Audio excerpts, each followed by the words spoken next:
Biar lebih hemat ya Bu ya. Lebih hemat. Ini Pak Menteri, Menteri Perhubungan, Pak Menteri, Pak Menko BUMN. Jadi kita pengen lagi di Jawa aja nih. Mudah-mudahan lancar Pak. Banyak kan balik kita ya.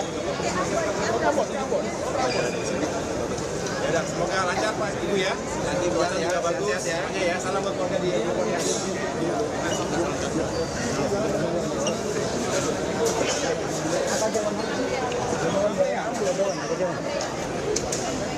Oh, dari sini pasti diajak ke sana. Liburan. Berapa lama? Nggak lancar ya, Bu ya? Nggak lancar. Oh, masih itu ya? Ya. Itu dah. Ini kamu kali. Langsung paparan aja. Paparan dulu aja.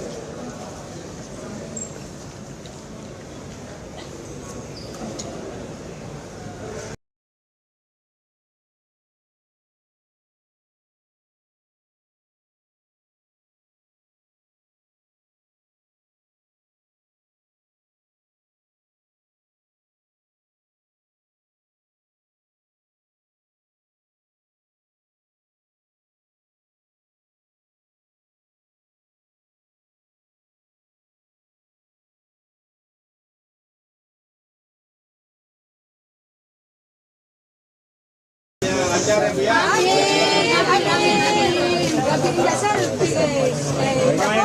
Mainan Pelni gimana?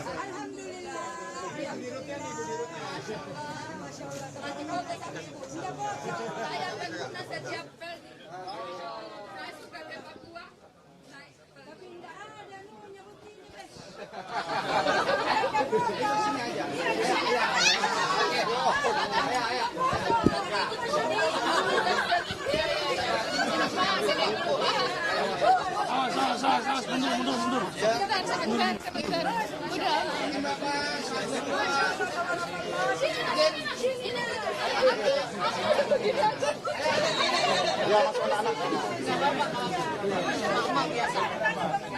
Emak-emak kalau ngeliat Pak Haye kan serius.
Tapi ini dari Nabire loh.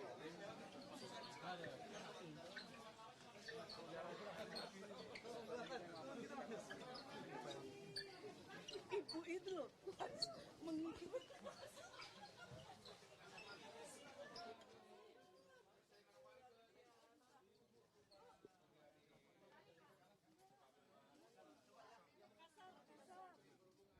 Yang pers kemana Pak?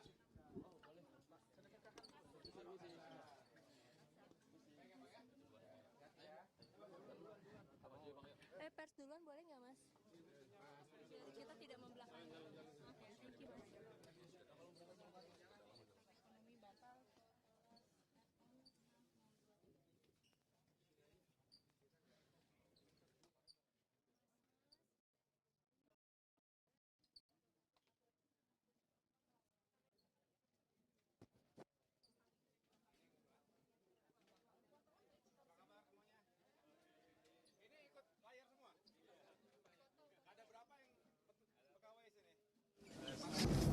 Terima kasih teman-teman wartawan, insan pers, media yang saya cintai dan saya banggakan. Saya didampingi Bapak Menteri Perhubungan, Bapak Budi Purwagandi, Wakil Menteri BUMN, Bapak Kartiko, Dirut Pelni, ada Dirjen Transportasi Laut, dan Kapten KM Labobar, yang tadi sama-sama kita sudah menyapa para awak kapal, termasuk para penumpang KM Labobar yang dalam waktu dekat akan segera berlayar menuju ke titik tujuan masing-masing. Tadi saya sambil berdialog juga bertanya cukup banyak keluarga yang akan berlayar dari Tanjung Priok, dari Jakarta menuju ke Indonesia bagian timur. Termasuk tadi ada yang ke Ambon, ke Tual, ke Makassar, ke wilayah Papua, ada yang ke Manokwari, ke Nabire, dan lain sebagainya. Ini sebuah upaya kita untuk meyakinkan bahwa transportasi laut di masa Nataru dan tentunya setiap saat bisa benar-benar melayani masyarakat. Karena sampai dengan hari ini, tadi kami juga di ruang Pelindo juga mendengarkan pemaparan dari Ibu Dirut Pelni yang menyampaikan bahwa per hari ini ada 82 kapal, 50 milik Kemenhub, kemudian 32 milik Pelni. Di antara 32 ada 26 yang merupakan kapal penumpang, di antaranya adalah KM Labobar ini, yang setiap tahun itu bisa hingga 5 jutaan lebih penumpang yang diangkut baik ke sektor barat, sektor tengah maupun sektor timur Indonesia. Penumpangnya juga beragam, tapi bukan hanya membawa masyarakat tetapi juga kontainer-kontainer atau logistik yang ditujukan ke berbagai daerah tadi. Dan kita tahu bahwa sektor transportasi laut ini juga harus terus diperkuat karena juga masih menjadi primadona, apalagi jika dihadapkan pada biaya perjalanan. Misalnya dihadapkan atau dibandingkan dengan tiket-tiket pesawat. Tentu biaya kapal rupiahnya lebih efisien dibandingkan pesawat terbang, tetapi memang jika dihadapkan dengan waktu tentu penerbangan lebih cepat. Selalu ada plus minus dari setiap moda transportasi, tetapi sekali lagi masyarakat kita juga masih sangat membutuhkan transportasi laut, sehingga tadi kami juga berdiskusi bahwa ke depan jumlah kapalnya harus semakin banyak karena untuk bisa menjawab kebutuhan masyarakat dan harus juga diremajakan. Ada usia teknis yang masing-masing produsen itu telah menentukan, misalnya untuk kapal-kapal produksi Jerman seperti Labobar ini 30 tahun usia teknisnya. Ini usianya 21 tahun, jadi masih oke. Tetapi ada yang juga sudah lebih senior usianya, harus segera diremajakan. Tetapi yang jelas maintenance-nya juga terus dilakukan oleh jajaran Pelni, sehingga faktor keamanan dan keselamatan itu tetap nomor satu. Bahkan kita juga berharap faktor kenyamanan juga tidak boleh ketinggalan, kebersihan, ketertiban, dan lain-lain. Tadi saya lihat kapalnya bersih ya, Captain. Kemudian juga kita cek instrumennya juga semuanya masih bekerja dengan sangat baik. Dan mudah-mudahan Kapten dan para kru bisa menjalankan tugas dengan baik dan melayani masyarakat sampai ke tujuan akhirnya. Saya pikir itu yang dapat saya sampaikan. Sekali lagi terima kasih Pak Menhub, kerja kerasnya, Pak Wamen BUMN, termasuk Ibu Dirut Pelni dan jajaran Pelindo dimanapun berada. Kita lanjutkan tugas-tugas kita, terutama untuk melayani masyarakat di masa Nataru, dan kita juga tidak lama lagi setelah berganti tahun, di bulan Maret adalah masa bulan suci Ramadan, termasuk libur Lebaran akan semakin tinggi mobilitas, dan kami dari Kemenko Infrastruktur dan Pembangunan Kewilayahan ingin selalu meyakinkan konektivitas antar wilayah bisa disiapkan dengan sebaik mungkin untuk ekonomi dan kemudahan masyarakat penggunanya. Saya pikir itu. Silakan. Mas, terkait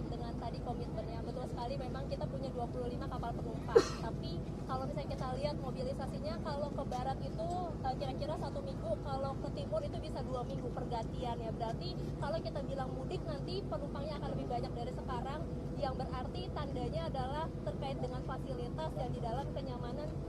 Oke, thank you. Yang saya Valencia Triksi dari Kompas TV, Mas. Ya, kalau misalnya kita bilang nanti soal mudik, berarti kan terkait dengan dispensasi, akan ada dispensasi, penumpang akan lebih banyak, kemudian juga terkait dengan kenyamanan, ini pasti akan melebihi. Kalau sekarang masih ada kasur, mungkin pas nanti mudik, saya juga sempat ikut waktu itu, ada yang tidurnya di lantai begitu ya, karena memang tidak cukup. Nah, mungkin terkait dengan komitmen ke depannya ya, terkait dengan penambahan kapal, memang dari DPR sudah diketok untuk DP, tapi itu 3 kapal baru untuk menggantikan, jadi bukan menambahkan. Nah, padahal kita butuhnya adalah penambahan kapal karena masih kurang sekali, kita juga negara maritim.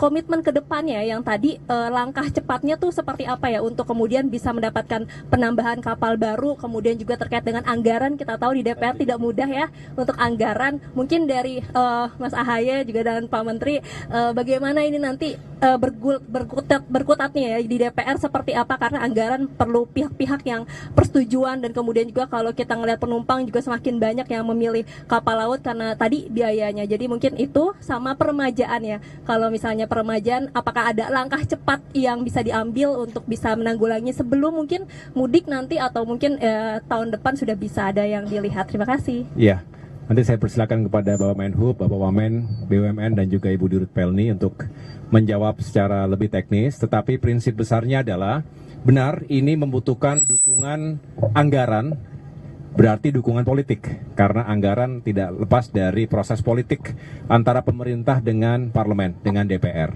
Jadi kita akan meneliti secara lebih detail. Tadi sebetulnya sudah dipaparkan berapa proyeksi kebutuhan kapal tiap tahun, tiap 5 tahun ke depan, dihadapkan pada peningkatan demand masyarakat yang juga akan menggunakan kapal ini dari waktu ke waktu. Apalagi nanti ada beberapa timeline yang memang akan terjadi peningkatan intensitas mobilitas manusia maupun barang. Terkait dengan penganggaran, tentu sekali lagi harus dihitung dengan cermat. Memang tidak murah. Satu kapal itu bisa 1,5 triliun rupiah. Dan setiap uang rakyat, setiap rupiah uang rakyat harus dipertanggungjawabkan dengan sebaik mungkin. Kita juga harus melihat berapa kemampuan APBN untuk bisa memberikan support untuk peremajaan sekaligus penambahan jumlah kapal, tapi juga tengah kita bicarakan skema-skema pembayaran yang juga kredibel dan bisa lebih cepat ketika kebutuhannya juga memang lebih urgent. Nah, sedangkan di waktu yang ada, tadi saya juga berpesan agar proses maintenance ini juga harus selalu diutamakan, termasuk juga dicek instrumennya, termasuk sarana-prasarana yang membuat masyarakat lebih nyaman lagi, termasuk utamanya tadi kita lihat contohnya skoci-skocinya itu kan juga harus dicek, diinspeksi dari waktu ke waktu, sehingga tidak boleh ada kata terlambat apabila harus digunakan. Tetapi selebihnya kita juga ingin mengawal proses ini bersama-sama, dan saya tadi sudah menyampaikan kepada Bapak Menhub, nanti kita duduk bersama, kita secara khusus membicarakan kebutuhan peningkatan transportasi laut ini.